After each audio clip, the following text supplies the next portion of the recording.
Gileylənmə bu dünyadan, dünya pislə dolu deyil.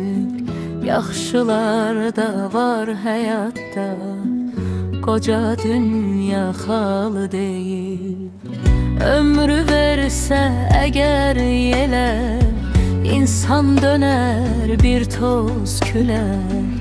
Çiçək açar qoçaq əllər, dünya tənbəl malı deyil. Hər insanın öz yeri var, hər insanın öz sirri var, hərənin öz dərdləri var, bir-birindən hal deyil. Seçmir bizi bir daşından, çıxdıq bizdə yaddaşından. Aşır özlərdi başından, dünyanın o halı deyil.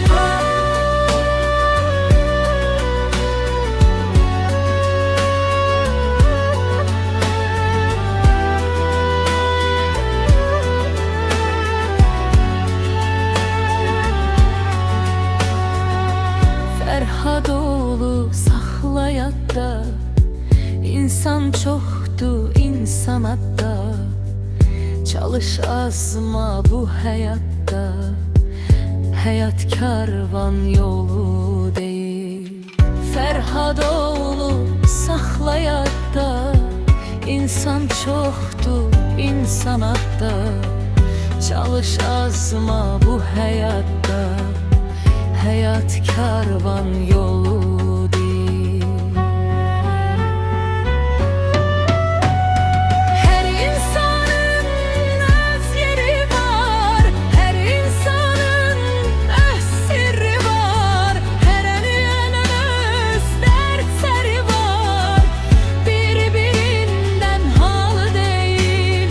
Seçmir bizi bir daşından, çıxdıq bizdə yaddaşından.